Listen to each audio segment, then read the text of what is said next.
Assalamualaikum warahmatullahi wabarakatuh. Mari kita bahas soal pretest PPG part yang ke-18 materi kurikulum merdeka. Mari kita mulai dari soal nomor 1.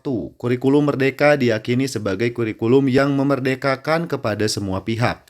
Kemerdekaan tersebut tercermin dalam kebijakan sebagai berikut. Apakah A. Kebijakan capaian pembelajaran yang disusun berdasarkan fase-fase? B. Adanya asesmen awal yang berfungsi melihat kemampuan peserta didik. Nah, ini kan kurikulum yang lain juga ada ya. Lalu C, kebebasan guru dalam menentukan capaian pembelajaran itu juga kurang tepat. D, sistem implementasi ya, implementasi yang mewajibkan antar guru untuk saling berkolaborasi. Nah, ini juga kurang tepat. Jadi jawaban yang tepat adalah yang mana? Yaitu yang A.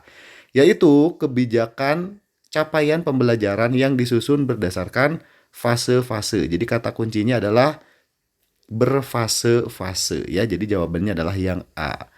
Kita lanjut soal nomor 2. Kurikulum memiliki fungsi menyiapkan generasi penerus bangsa agar siap menghadapi tantangan di zamannya, sekaligus mewariskan budaya Indonesia. Karena itu kurikulum mengalami perubahan beberapa kali. Pertimbangan paling penting perubahan kurikulum adalah, nah kira-kira apa nih? Apakah yang A mengikuti perubahan politik yang terkait pendidikan? Nah, ini juga tidak tepat ya, karena tidak berhubungan dengan politik. B. Menyesuaikan dengan kemampuan peserta didik. Nah, ini juga kurang tepat karena ini terlalu signifikan. C. Mengikuti perkembangan tantangan zaman. D. Menyederhanakan materi pelajaran yang sangat padat. Nah, ini juga kurang tepat. Kenapa kurang tepat? Karena tidak relevan dengan soal ya. Jadi jawabannya yang C. Kenapa? Karena kan di soal sudah ada clue-nya, yaitu agar siap menghadapi tantangan di zamannya. Otomatis ya, salah satu alasan yang relevan dengan soal adalah kurikulum harus bisa mengikuti perkembangan tantangan zaman. Jadi jawabannya adalah yang C. Oke, kita lanjut soal berikutnya, yaitu soal nomor 3. Seiring dengan perkembangan zaman yang cenderung sekuler dan hedonis, maka pendidikan di madrasah perlu mengembangkan proses pendidikan yang memiliki dimensi ukhrawi. Nah, ini cocok untuk guru madrasah ya. Untuk guru kemenag, pernyataannya ya, pernyataan yang tepat terkait prinsip tersebut adalah ya, dimensi ukhrawi itu apa gitu ya. Apakah yang A, aktivitas dunia dan akhirat adalah terpisah, tidak bisa saling diintegrasi? Kan rasanya ini salah ya. B, semua aktivitas pembelajaran di madrasah tidak ada kaitannya dengan ibadah. Ini juga salah. C, nah yang C, peserta didik dibekali ilmu agama yang lebih banyak dan mendalam. Nah, ini juga kurang tepat ya. Apakah yang D, aktivitas belajar dan mengajar yang terkait dengan kehidupan ukhrawi bernilai ibadah? Nah, jadi dikaitkan ya, kegiatan belajar dan mengajar baik itu untuk siswa dan guru itu diintegrasikan dan juga terkait dengan kehidupan ukhrawi agar bernilai ibadah. Jadi jawabannya adalah yang D. Oke, kita lanjut soal nomor 4. Praktek pembelajaran berdiferensiasi disiapkan dalam kurikulum merdeka. Disarankan untuk menanggulangi kekurangan praktik pembelajaran yang selama ini berjalan. Di antara hal ini yang ingin diperbaiki adalah titik-titik. Nah, kira-kira yang ingin diperbaiki oleh kurikulum merdeka itu apa? Ya, soal nomor 4. Apakah A, proses penilaian dengan standar yang sama untuk semua peserta didik supaya terjadi adanya keadilan atau objektivitas untuk mereka? Nah, ini kurang tepat ya. Soal nomor jawaban yang A kurang tepat.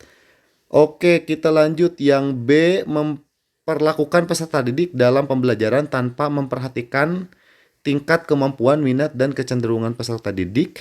C, praktik pembelajaran dengan perlakuan yang adil dengan guru memberikan tugas yang sama kepada semua peserta didik. Nah, ini juga kurang tepat. Oke, kita lihat D, praktik kurikulum yang menyamaratakan semua kemampuan peserta didik dalam capaian pembelajaran. Nah, ini juga kurang tepat. Kenapa? Karena yang diperbaiki ya oleh kurikulum Merdeka atau Kumer adalah yaitu ketika, nah ini kan, ini soalnya ya, di antara hal yang ingin diperbaiki oleh kurikulum Merdeka apa? Yaitu ketika kurikulum itu yang sebelumnya memperlakukan peserta didik dalam pembelajaran tanpa memperhatikan tingkat kemampuan, minat, dan kecenderungan peserta didik. Nah, itu adalah poin, teman-teman, ini adalah poin yang ingin diperbaiki oleh kurikulum Merdeka gitu ya. Kita lanjut soal berikutnya, soal nomor 5. Dalam konsep paradigma pendidikan Islam, proses belajar dan mengajar sangat diwajibkan sebagai bentuk ibadah yang sangat mulia di sisi Allah Subhanahu wa taala. Pernyataan yang tepat terkait prinsip tersebut adalah, nah ini prinsip yang tepat mana gitu ya. Apakah yang A, peserta didik memilih konsentrasi pada mata pelajaran IPS karena pada saatnya akan dapat mengantarkan sukses? Oke, lalu yang B, hanya pembelajaran yang terkait mata pelajaran PAI dan bahasa Arab yang mengandung nilai ibadah. Nah, ini salah. C, peserta didik yang memilih peminatan IPA tidak terkait ibadah jika tidak mau mempelajari ilmu agama. Ini juga kurang tepat ya teman-teman. Kurang tepat. D, peserta didik yang memilih peminatan IPA bernilai ibadah karena sedang menyiapkan diri menjalankan fardu kifayah untuk memerankan profesi tertentu. Nah, ini jawaban yang paling tepatnya teman-teman ya. Jadi yang paling tepatnya adalah yang tadi, yaitu yang D ya. Jadi jawaban A salah, lalu jawaban B juga salah, C juga salah. Jadi yang paling tepat adalah yang D. Kenapa? Karena kan tadi yang ditanyakannya adalah tentang proses belajar dan mengajar sangat diwajibkan sebagai bentuk ibadah yang sangat mulia di sisi Allah. Nah, pernyataan yang tepatnya yang mana? Yaitu yang D, peserta didik atau siswa yang memilih peminatan IPA bernilai ibadah karena sedang menyiapkan diri untuk menjalankan fardu kifayah untuk memerankan profesi tertentu. Jadi jawabannya adalah yang D. Kita lanjut soal nomor 6. Guru dalam menjalankan tugas dan fungsinya terikat langsung dengan pendidikan peserta didik.